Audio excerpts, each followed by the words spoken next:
7:30 now on a Friday morning, a picture-perfect day in Lower Manhattan, and we are just moments away from watching history live on our air. The One World Trade Center spire will be lowered into place, 1,776 feet in the air, a number loaded with symbolism and meaning for this country.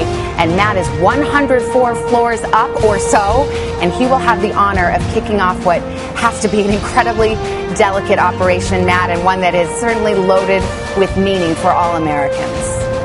Oh, Savannah, I mean, imagine the family members of those who lost their lives on 9/11, not only the people who worked at the World Trade Center, but those heroic first responders who rushed into danger and lost their lives because of what happened here. And over the last, 11 years or so, or 12 years, they've watched what's happened at this site. Sometimes it's been painfully slow, but over the last 6+ years, it's moved at quite a pace. And so many people have put their heart and their soul into this progress or this process. And they're going to get to see the crowning achievement in a couple of minutes. By the way, the guy who gets to actually have the honor of lowering the final two sections of the spire into place, he's up in the crane just above me here. He's with the operating engineers, Local 14. That's John Schaffner in the cab, and it's a delicate process. He'll pick this 75-foot piece of spire up, lift it above what's already in place, and then gently, ever so gently, lower it to those iron workers from Local 40 up on the crow's nest, and they will then bolt it into place. Now, guys like that have a tough commute to work every morning. They get up very early, and boy, it is not easy to get here. I found that out firsthand just a couple of hours ago, Savannah. Got it. Thank you. There was no napping on my way to work this morning. I caught an express elevator to the roof, and I was lucky. Usually the tower crew has to take 3 elevators to the top. A 30 to 45-minute commute just inside the building. Needless to say, these days, they brown bag lunch.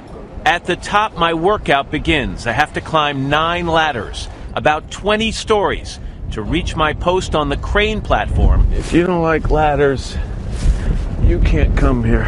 Over 1,500 feet off the ground. I can't imagine doing this every day. Though for the crane operators, the view from their corner office is priceless. Okay, we made it to the top. Just in time for sunrise. Where's the Starbucks?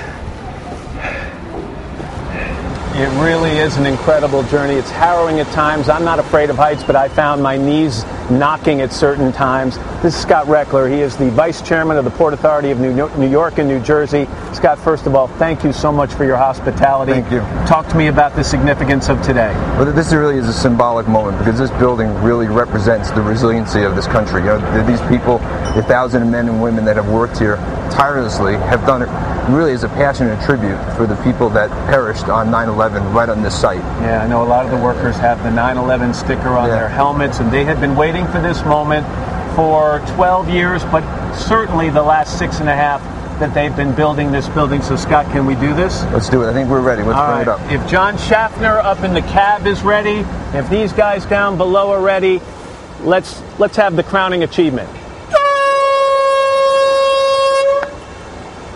And now what'll happen is John will start to lift this 75-foot long section, 2 sections actually, of the spire. These 2 sections combined, Savannah, weigh about 40 tons. You can see, I think, as this section starts to lift, you can see the beacon, which is right here in the center. That's a very technically advanced beacon that when it's in place and operating can be seen for 50 miles in any direction, Savannah, on a clear day. And I think I heard some applause for some of the workers. The people have just poured their hearts into this project. And as we watch this moment unfold, Matt, I got to tell you, it is impossible to not have a lump in your throat right now.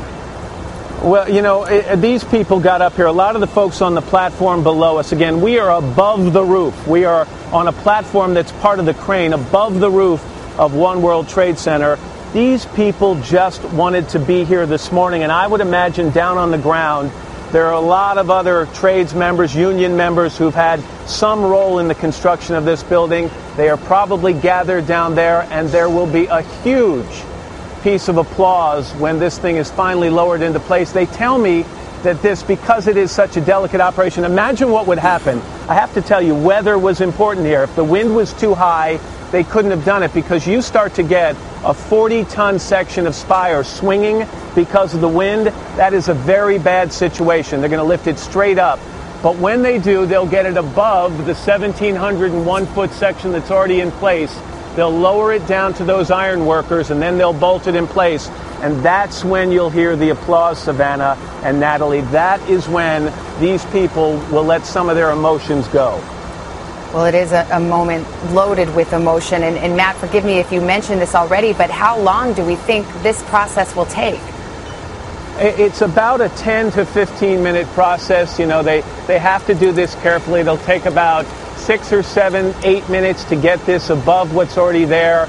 Then they have to make sure it's lined up exactly right. By the way, as the bottom of these sections pass us right now, I can tell you that what they did initially is they lifted it up off the platform here, and they checked it very carefully to make sure there was no debris, nothing extra stuck to that mounting bracket area, so that there would be anything less than a perfect fit. And then they put those 60 bolts in and tighten them. They're heavy. I actually held one of them in my hands a short time ago, and they'll make sure that thing is absolutely secure, Savannah.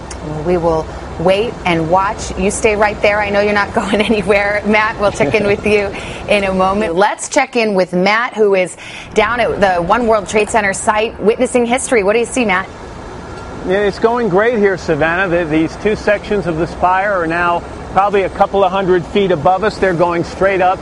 There was a moment, I will tell you, about 5 seconds ago where it looked like it was starting to swing a little bit.